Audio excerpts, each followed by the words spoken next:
Ladies and gentlemen, Alex, also known as Solanus Dracone here. With me is Rambler81 today, and I was going to be recording Spore with him, but literally 5 minutes before we started doing this, he said, "Hey, look, they've got the full version of another Metroid 2 remake out," and I'm like, fuck Spore! So I am actually amped to do this. How about you, Rambler? Well, for starters, I'm gonna say you're putting fit too many words into my mouth. It wasn't quite that verbose. I was like, hey, look at this. It's done now. Yeah, I didn't get all crazy about it, but I mean, you showed me the thing and it's like, oh shit. And so I said, fuck Spore. Spore is fun, but Metroid 2 Remake, this is a fan remake, obviously. You can see the website on the bottom right there, metroid2remake.blogspot.com, or just fucking Google AM2R, you're gonna find it.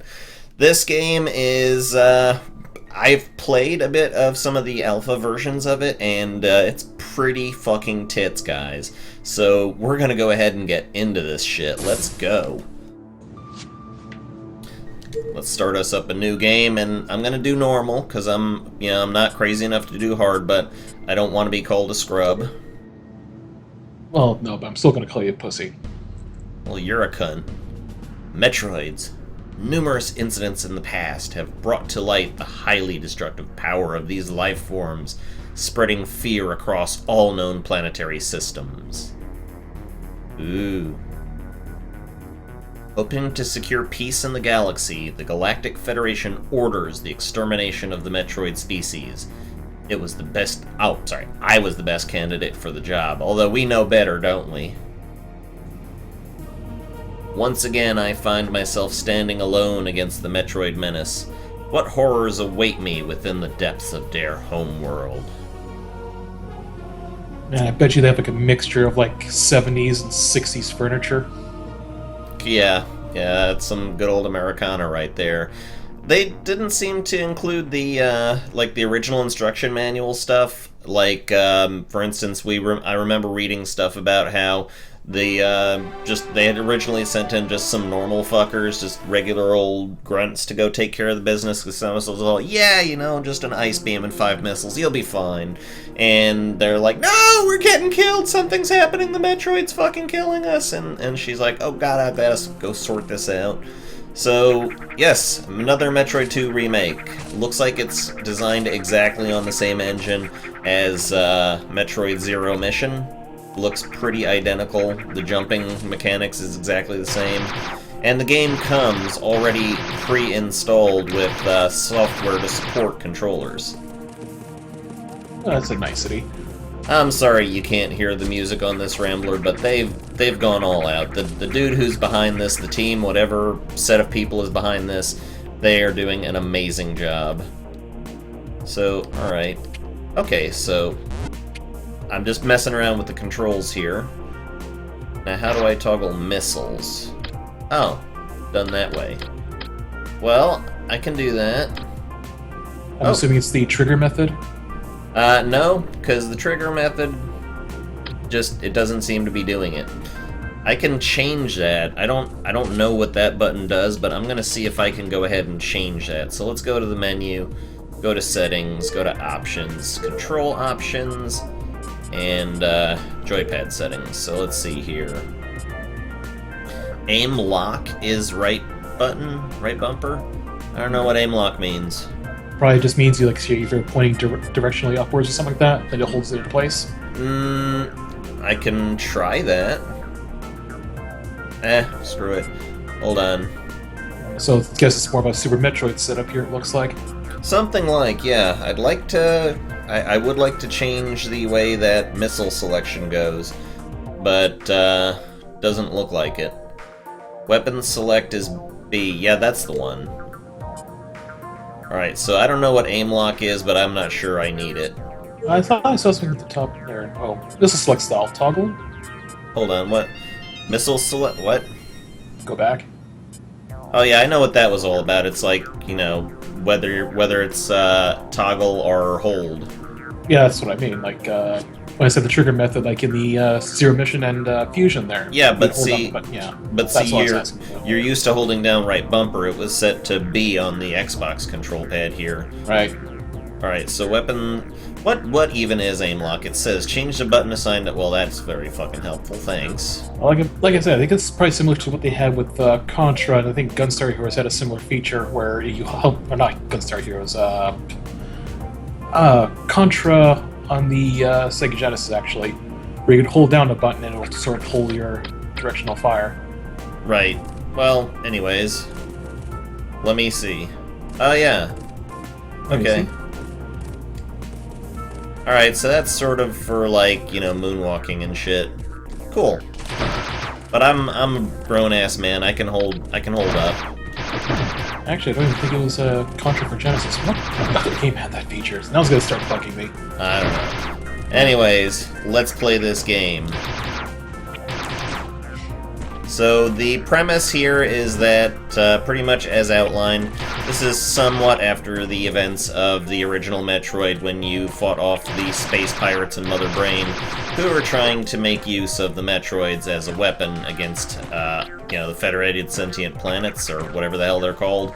And Samus has been sent to exterminate all the Metroids on planet SR388. So sentient planets like Ego? What? Yeah, I went there. Echo what? Ego. No, you what? wouldn't know it. Are you talking about Echo the Dolphin? I don't get what the fuck you're talking about. Oh, Ego the planet, living planet. What? Nemesis of the Silver Surfer? Come on. How would I get that? You weren't supposed to, but you kept prodding. Why do you bring up references I don't get knowing I won't get them? Are you just trying to make me look like a dick? Oh, yeah. And, you know, myself look like a asshole, but... Well, you'd succeed on both fronts. And they've added the whole save point thing. Well, the save point thing was always there. But, you know, they've added in that it recharges you, so that's cool. I just like what they did with this game. For it being a fan remake without any real honest-to-goodness funding behind it, well, I don't really know how their funding method goes, but just the fact that this is not done by any official company, it's just a complete fan thing, it just blows my mind how well they were able to do with this. Well, the indie scene's kind of been blowing up lately anyways. I mean, Hold they're on. kind of raising the bar. What's expected? Shit's happening. Now, they got really kind of difficult with this one here. It is much harder to hit these bad boys than it was in the Game Boy version. So you gotta... See? I thought I had him. Come on. Boom. And there goes our first Metroid. As we can see, the Metroids evolve. That's right, the natural way that the Metroids work is that what we fought in the original game was just their larval version.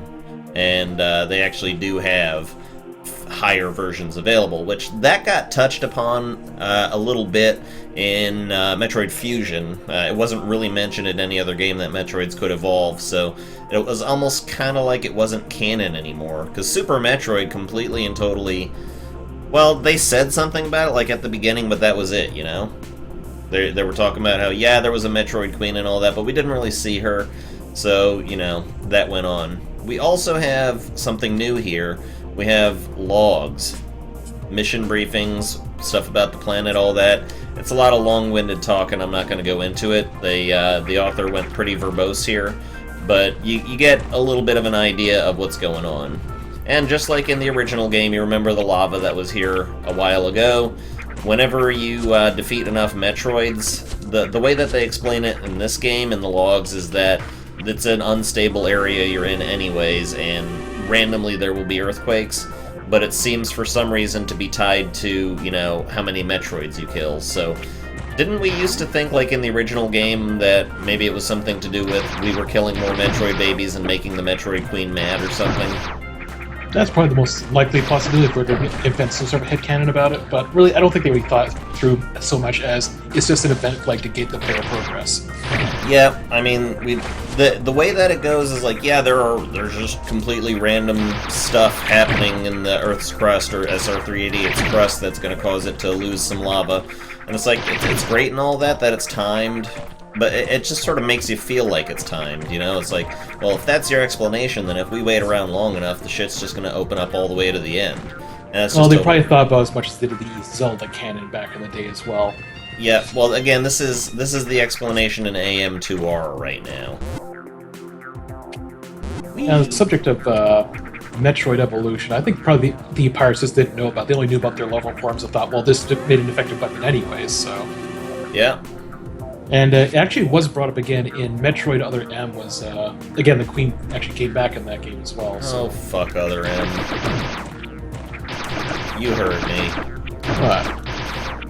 But, I don't know. again, the my storyline thought... was kind of off. I don't think as bad as a lot of people make it out to be, but honestly, as in terms of a game of actual gameplay design aspect, that played just fine. It's the story was kind of... Yeah, I hear you. You know, the game played well, I'm sure. I don't own a Wii. I mean, I do, but I don't fucking know where it is right now. And I never played the game, but I have the complaint that everybody has about how Samus got reduced to being like just, you know, having all these little issues with Adam or whatever. But that kind of started for me in Metroid Fusion. It's like, I didn't like how she was getting all wimpy and moany and bitchy about, you know, I remember Adam and he was, you know, why didn't Senpai notice me and all that. It's like, come on, that just wasn't who Samus was. Well, then again, was there much else to define Samus's character anyways? Yeah, she was a bounty hunter. I think we got all that we needed to know about Samus from Super Metroid. She basically gave us a very clinical report on the situation as to what happened. She has a tender side, obviously. She showed mercy for the baby Metroid. Of course, that could be argued off as, well, she's got a practical side to say, this is the last Metroid, and we can study this fucker. And that's the first thing she did when she got back to the main worlds, right? Yeah, she brought the Metroid to some scientists over at the Ceres station. Yeah. Is it just me, or does this particular enemy look quite a bit like Samus's helmet? I don't want to say it's coincidence. Probably is. Well, these are, again, this is a complete remake of the original game, and the guy is very faithful to it. So as you saw when we walked in, it gave us a notification that 4 new life forms have been discovered, 4 new Metroid energy forms. So as we go through the game, we have got to clear out Metroids. That is the goal. So now we're effectively in the first quote-unquote dungeon of the game? Pretty much first general level. Yeah. Alright, give me a second here. I'm just adjusting something. There we go. Just... No, not full screening. Stop being full screen. Fuck. Well, it doesn't seem to be affecting how OBS is recording it, so I'll just leave it be. Ooh. Now, of course, in the original game as well, you could use these as clues. If you see a Metroid shell that lets you know, hey, there's Metroid nearby. And we get the classic bomb-only blocks, so that's useful. Obviously, we have to find the bombs. And again, I played a little bit of this, but it's just an interesting sort of thing I know about just from having followed this sort of kind of, which is, you know, why it makes me a little upset that you found it before I did, that this game went full. But they had basically gotten like half the game finished, and then decided, fuck it, we're switching the engine. And don't that sound familiar? I could understand that level of perfection or desire for perfection if they feel like something else is going to work better than what they're working with. Yeah, but, you know, Duke Nukem anyone? That had a lot more problems than that, though. Yeah, but they did that shit twice. Probably a lot more than that, actually.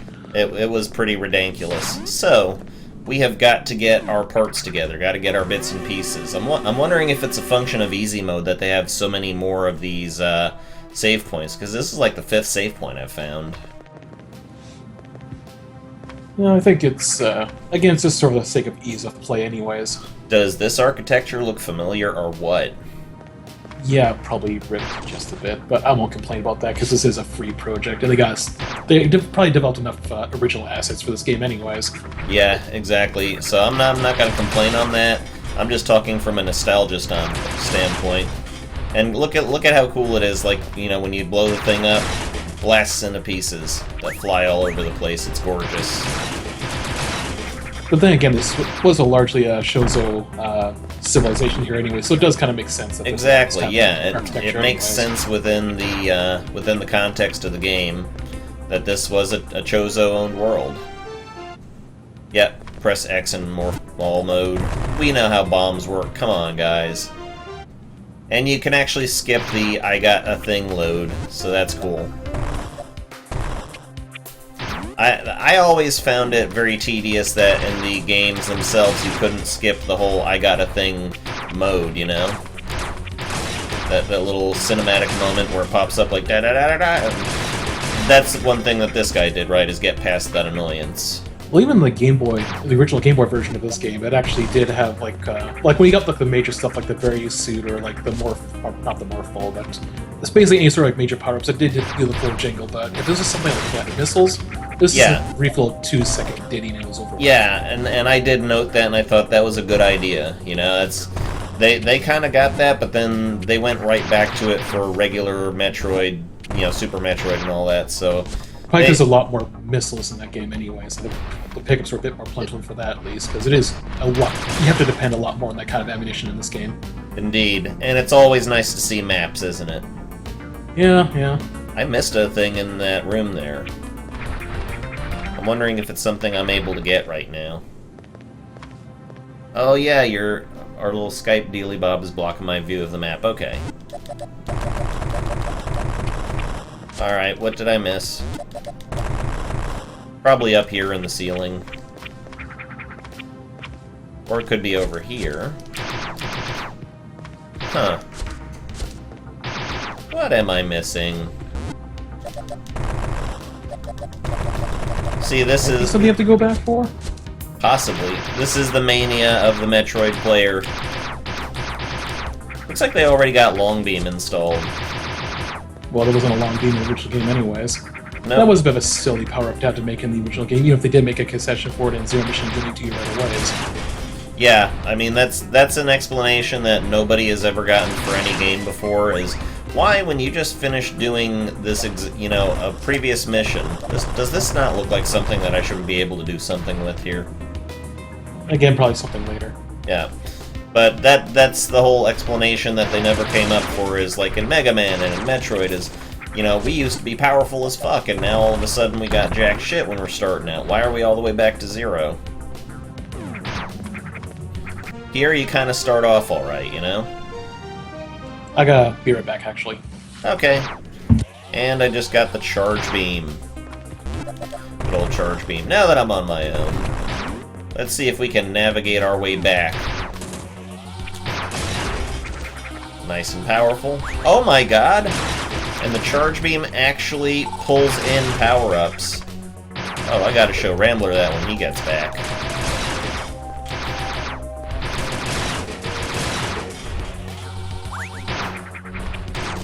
This is tits.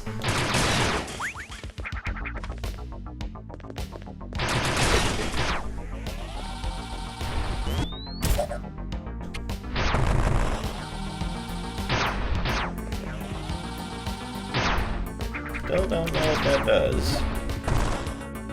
Oh, secret. Wow.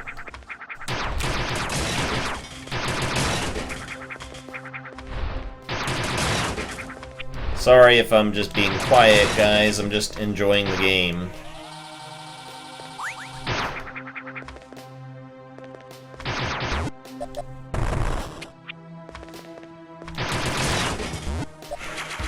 Sweet. Missile tank Acqui Red.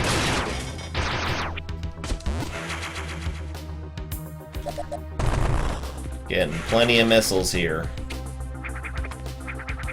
And it looks like there's something behind this wall. Yep.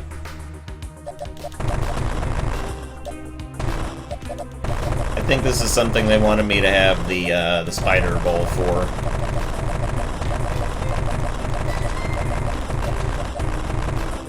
Alright, just wait for that shit to reform. And yep, got it. Who needs a fucking spider ball? There it is. We can't get it from here.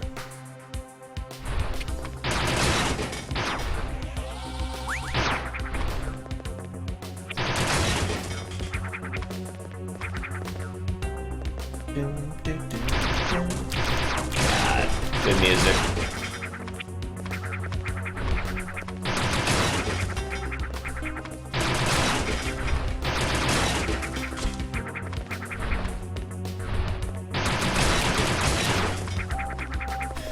Nice.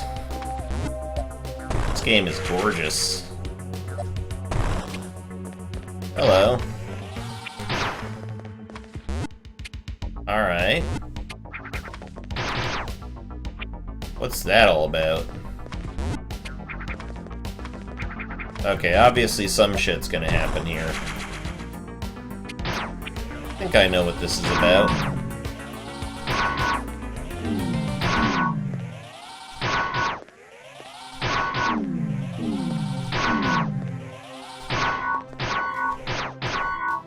Okay, yep. So we just solved a little bit of a puzzle there. Neat. And of course that opens up access to the E-Tank. And obviously we want that. Ah, yeah. They thought this game through. They added in some good fun stuff here.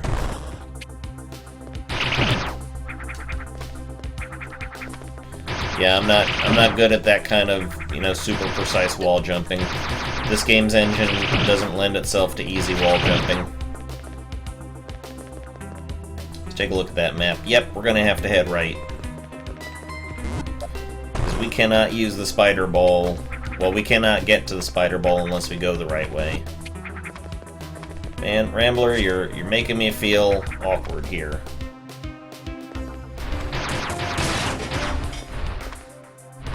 Trouble is, I can't see how long I've been recording if OBS is not on the screen. You just Alt-Tab. It's about 22 minutes, so I think we'll take a break here, and we'll get back as soon as possible. So, thank you very much for watching. I am Alex, also known as Solinus Dracone. Rambler81 is AFK, but he'll be back for the next episode. Thanks and good night.